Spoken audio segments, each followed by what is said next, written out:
Hello everyone, thanks for tuning into the second Winter 2022-2023 Preamble. GavsWeatherVids. So here we go again, let's try to bring you another preamble as we build up to the beginning of our winter updates, which I can confirm will be on Sunday, 4th of September. I think there was a little bit of confusion in the last preambles. I had not completely checked the date, but we'll be releasing the first winter update, and I kind of give the impression it's going to be the 3rd of September, which actually is Saturday, so it won't be the Saturday before, it will be Sunday the 4th of September. I can confirm that. Yeah, we always want to do a kind of preamble, so through the summer as we build up to the winter updates and whatnot. And I thought, you know, we'd do another preamble for you right now. I did the first preamble, of course, back in July, focusing on June data. This preamble will be focusing on July data. July to winter data, and it's going to be a very interesting update as well because, you know, we have had a very hot and dry July, so I think it's going to be quite an interesting watch. I should get on with it for you in a moment. Just say thank you so much to Shrine for getting together all of the years for this update. Thank you so much to Shrine. Now, on the way, I'm not here. Well, I am here, but I'm not here. If you see what I mean. So, I'm on holiday as this is being released. I'm having a couple of weeks off. I will be back on Monday, the 22nd of August with your regular vids and whatnot. But I did not want the channel to go completely inactive for a fortnight, so I thought this would be a good video to release, you know, halfway through my break. And so that is what we're doing. I hope I'm having a nice time. It would be a bit of a pro if I wasn't, wouldn't it, while you're watching this? Yeah, you know, please like, share, subscribe anyway on the videos, and thank you so much, everybody, for doing that. Right, okay, let's turn off webcam then. And let's have a look. Right, so, July, this is a city page at the UK Met. So the central temperature, of course, is the oldest and most reliable temperature record anywhere on Earth. It goes all the way back to the year of 1659. Of course, the further back you go, the more unreliable it all becomes, and so it's only a snapshot for examples. So, I mean, in 1659 itself, January 1659 had a central temperature of 3.0. Honestly, it might not be that precise. It might have been like into 2s or into the further into 3s or whatnot, but not that far away though from, you know, the central temperature of that January. It might be a few tenths of a degree out, but it wouldn't be that far out. So yeah, but it is a snapshot. You know, the further back you go, the more of a snapshot it becomes. But anyway, we're not really interested in going that far back. So what we want to do is come all the way down to 2022 through the years and the decades and centuries. There is 2022 just there, and we can see that July Central England temperature actually came out at 18.2, which is a hot July. If you're in the 18s, where you are having a hot July, and the same true for August as well, of course. So, the last time we had an 18 Celsius CET July was in 2013, actually. But in between that, we have 2018, which comes out at 19.3. So, the range for this video, for the CET with B Julys, is going to be 17.5 to 18.5. That will be the range of the Julys that we are looking at. So I have actually excluded like the 3 very hot Julys with the 3 19 Celsius CT Julys. I've excluded those. So that is 2019. No, not 2018, that with exclude 19.3. It's also 2006, 19.8, the hottest month and the hottest July ever recorded, nearly 20-degree CT month. Wow, wow, wow. And also 1983 as well, which was the first month to get into the 19s for the CT. Where is it? There it is. Got to 19.4, and until 2006, July 1983 was the hottest July and the hottest month on record. So they're just a little bit too high, you know, within the scale and whatnot. Also, bear in mind that we are only looking at 1950 onwards for this update. So if we go further back, we would find 18 Celsius CT Julys. For example, we have got 1934 there at 18.2. And if we're going that far back, that would be included within this package of analogues, of course. And we go even further back than that, actually. We go back to 1911.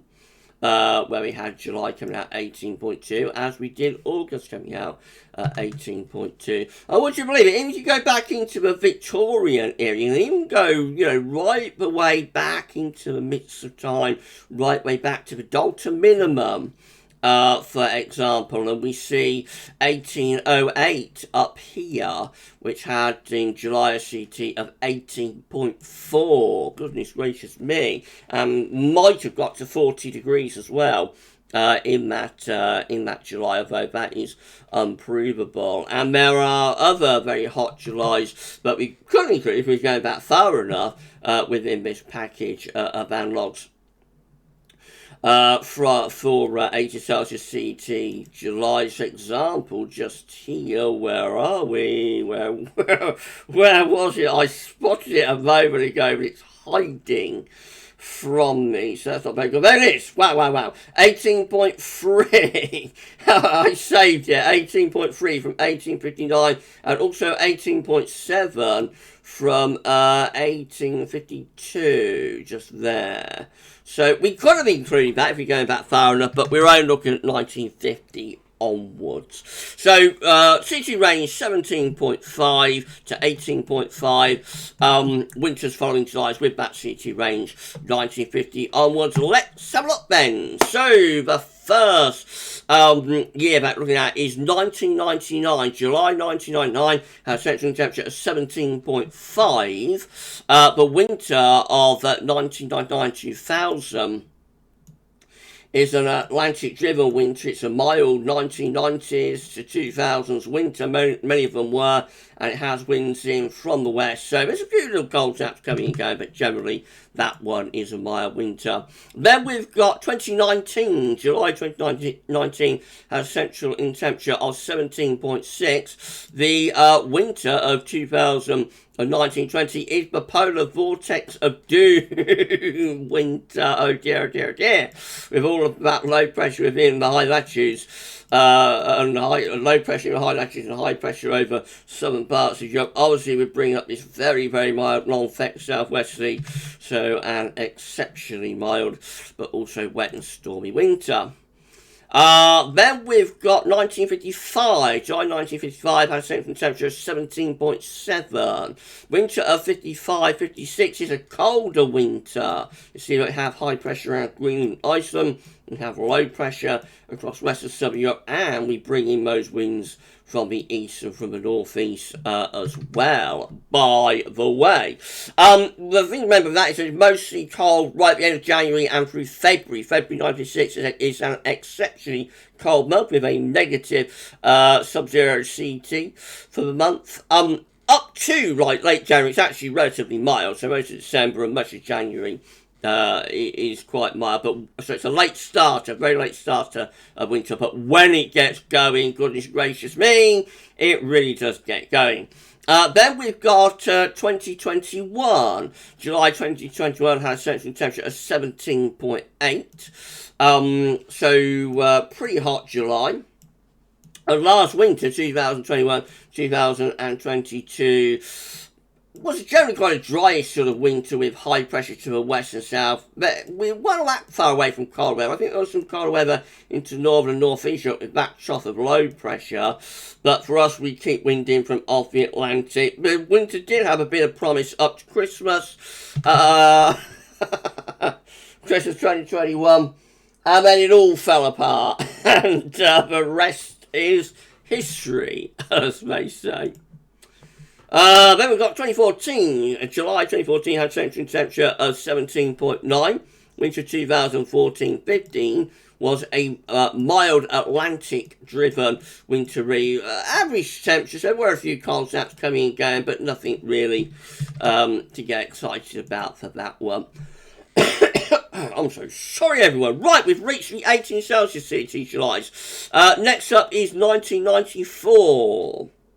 July 1994 has central temperature bang on 18 degrees, 18.0. The winter of 94-95 was another mild Atlantic-driven 1990s winter with low pressure in the north, high pressure in the south. There was some snow events, especially for more northern areas in January 1995, but overall, very mild Atlantic-driven and wet winter.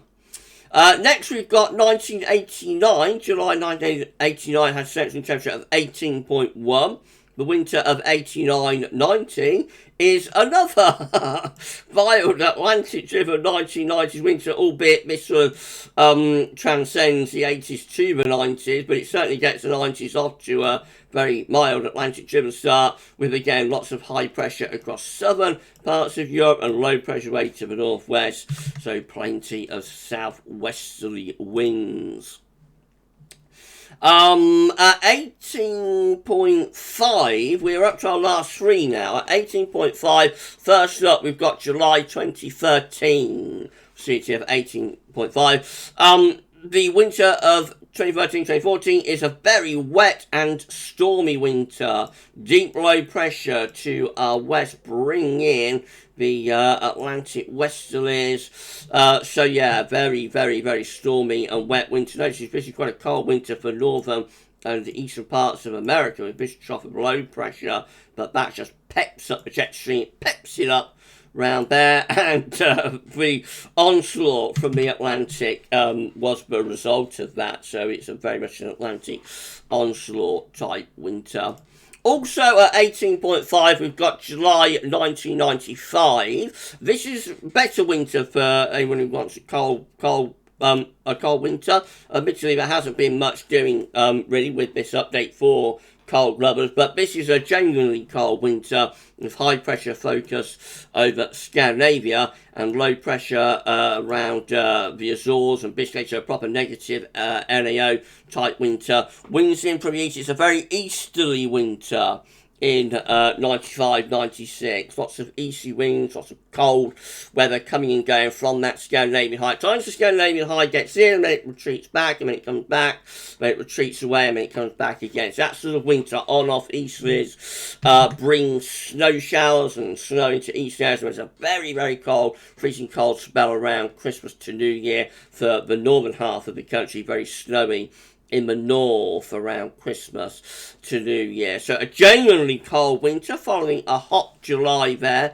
with 1995-1996. And then the last one, again with a CT of 18.5, is 1976. The daddy of hot summers. Includes July 1976, which did have a central temperature of 18.5. And the winter of 76-77 actually has a lot of blocking. So it's very nearly a cold winter. It is an extremely cold winter for Eastern America. That trough of low just there, that brings just about the coldest winter on record, I think, to eastern parts of America for 1976-1977. For us, well, we have a cold start to the winter, actually. December 1976 is quite cold. There's a few snow showers around over Christmas. It stays cold into January as well, and then it gets milder through January. January is a transitional month from cold to mild. I mean, it has actually quite a mild February and early spring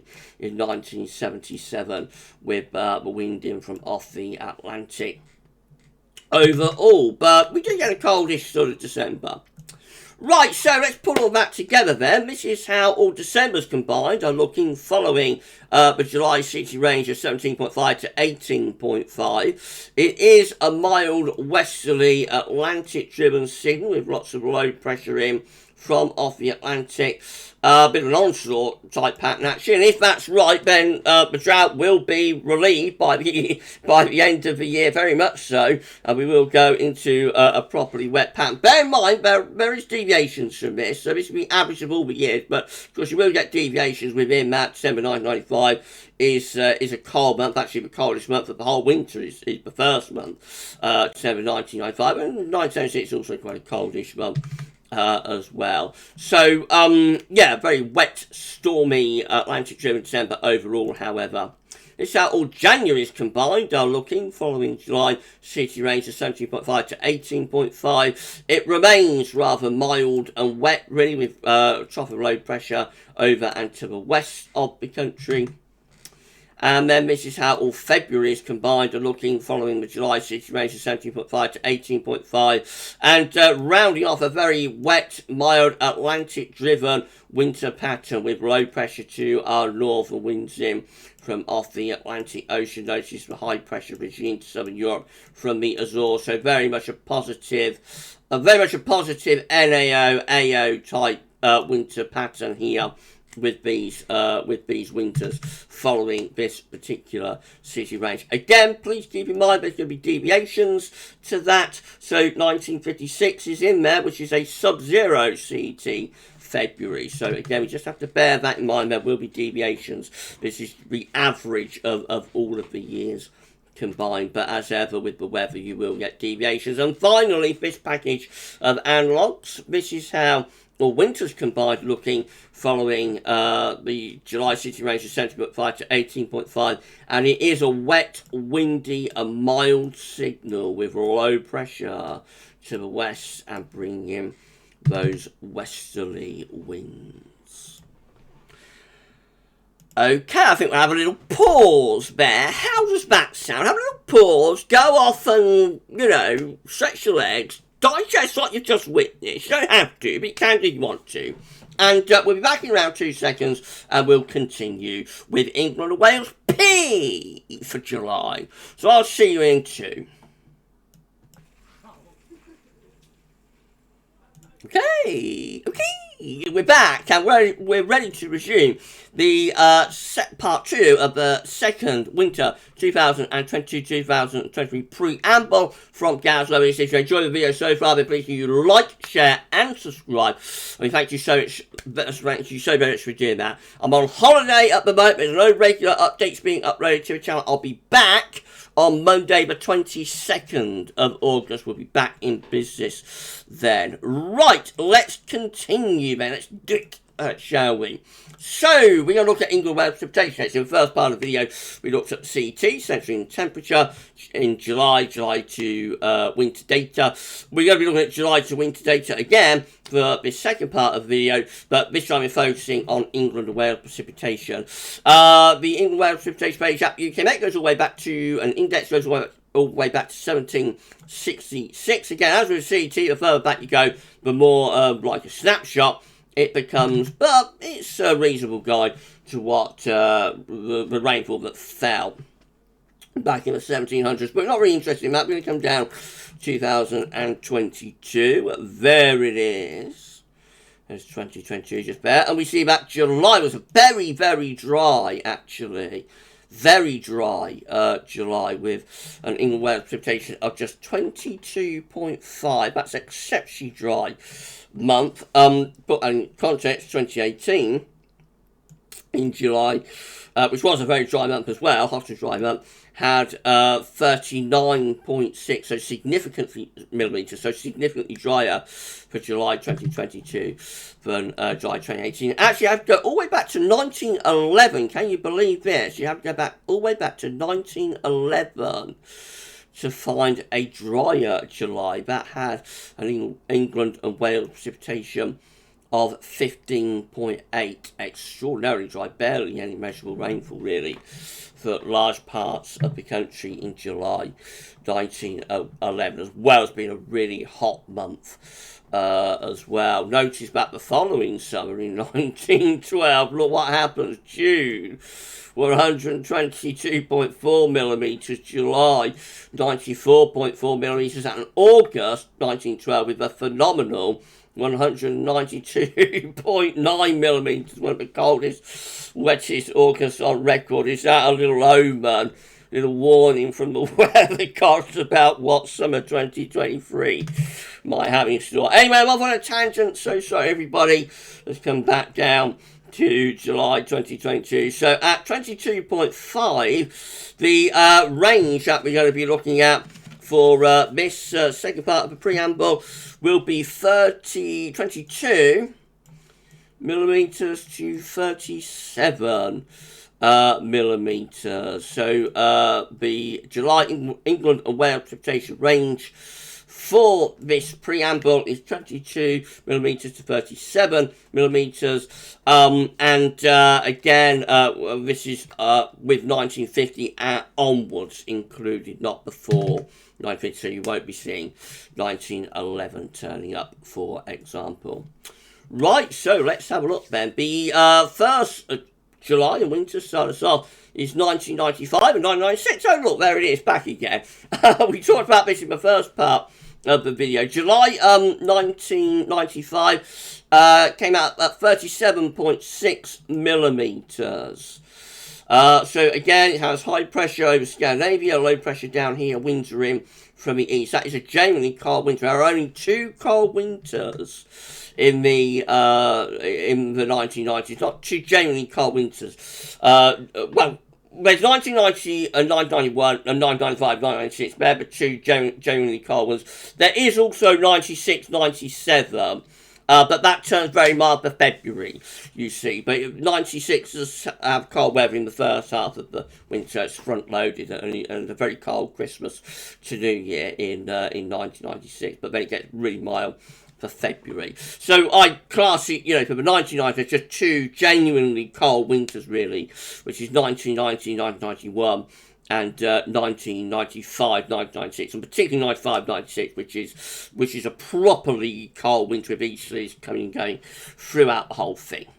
Right, the next one is going to be 1990. This is another cold winter. I just talked about it. So July 1990 had a England precipitation of 35.6 millimeters. The winter of 1990-1991 has a Scandinavian high, has easterly winds. This winter is quite mild to start off with, so December is 1990 is quite mild actually, up to early January. There is a snowstorm in the Midlands though, famously in December 1990, but overall it's quite a mild month. Then it gets cold and frosty through most of January, and then the cold really bites in February, and we have a very severe spell of weather through February 1991 with extreme cold and snow from the Urals. The next year is going to be 1952.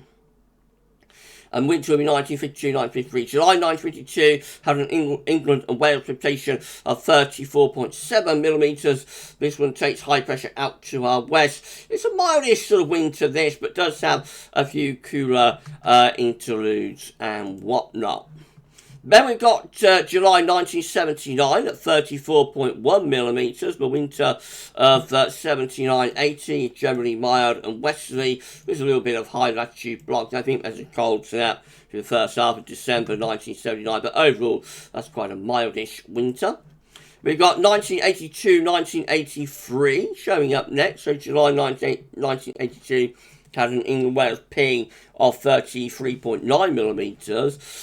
This one, it looks like it's a very mild winter actually. It was for most of the first half of winter, but it does get cold in February. February 1983 does have like easterlies and a Scandi high and whatnot, but otherwise it's rather mild through December and January.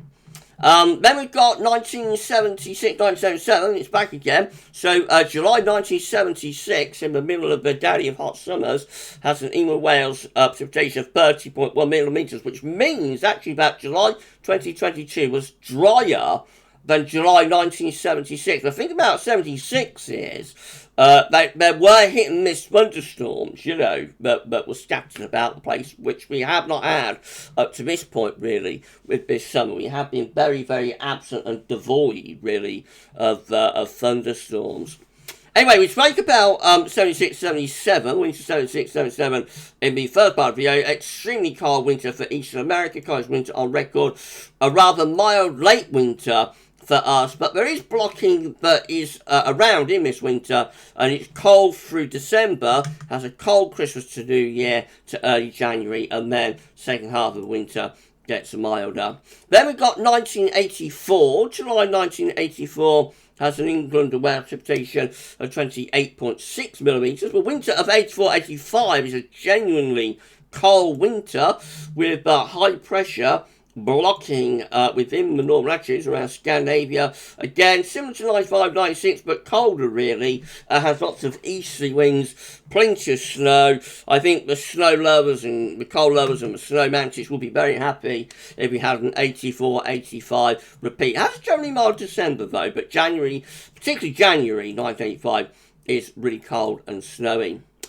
We got 1999 next, so that one's back as well. High pressure in the Atlantic, low pressure around Scandinavia, winds coming in from the west. So that with a July England Wales P of 26.3 millimetres in July 1999, and it is a mild Atlantic driven winter to see in the millennium.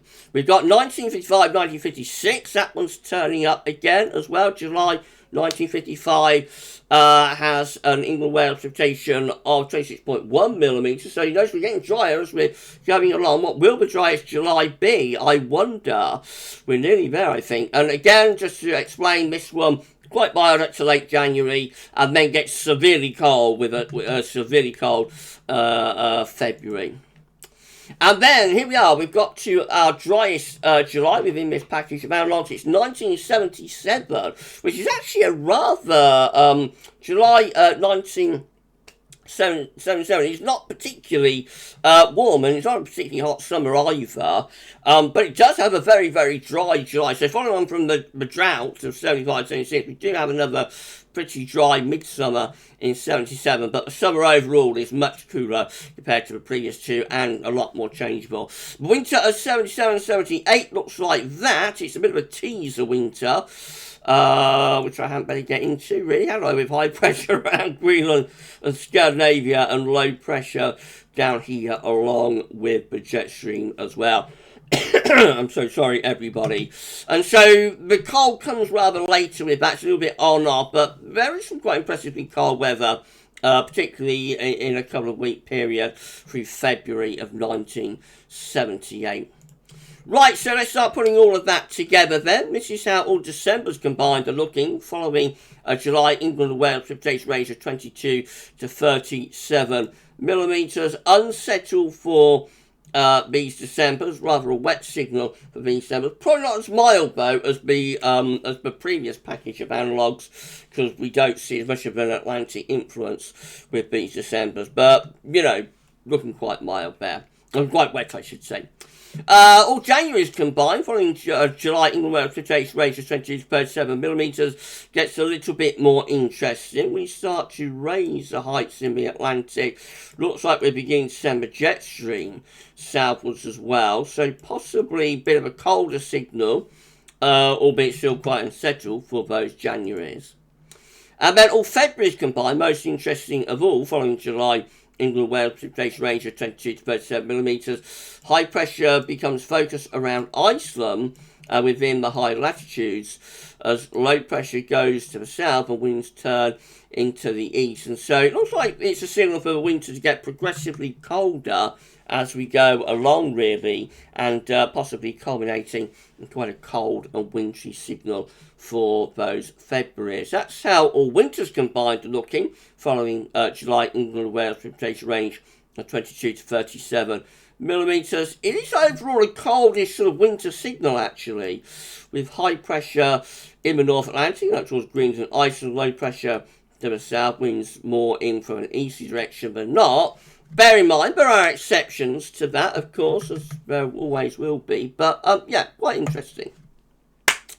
Last thing we've got to look at is the overlap years. So, here we go. These are the years that featured in both sets of analogues for the CT and also for the England Precipitation. And we've got 1999, 1995, 1976, 1955. So that's 1990, 2000, 1995, 1996, 1976, 1977, and 1955, 1956. This is how all December's combined, looking for the overlap years. Bit of blocking around Greenland. Some low pressure. So these will be like the key analogues, I suppose. These will be the key years. High pressure around Greenland, Iceland. Low pressure over northern and western Europe. Winds probably favourably in from the east and northeast a lot of the time, but also could be westerly. So a bit in between. All January's combined, though, definitely raised the heights quite a lot. So we have high pressure centering well to the north and low pressure to the south, and winds tending to be coming in from the east. So again, colder signal for those Januaries, and then all February's combined, also looking quite cold and wintry for our overlap years, our key years, with high pressure within the high latitudes and low pressure over southern and western, southwestern Europe, winds in from the east. Bear in mind, 1956 could be skewering that quite a lot, because 1956 was a fantastically cold and snowy February. Actually, it probably wasn't all that much so. It's very dry. Similar to 1986, really. But that might be skewering things a little bit there with that February analog. But overall, I think it is probably, you know, a bit of a signal for some cold weather, at least with these winters. And that's how all winters combined are looking before our overlap years, July CT and July England Wales Precipitation. Not bad, really, if you want a cold winter, with high pressure around Greenland and within high latitude, low pressure to our south, winds in from the east. Bear in mind, we have got 1999, 2000 in there, which of course is a mild Atlantic-driven winter, and then, as I've explained, we've got 95, 96, which is a genuinely cold winter from start to finish, really. 76, 77, which is a front-loaded winter, and 55, 56, which is a back-loaded winter. But averaging it all out, there is at least some blocking available through most of those winters, 3 out of 4. And so, yeah, if you would like a cold winter, that's not a bad scenario for us to end the preamble with.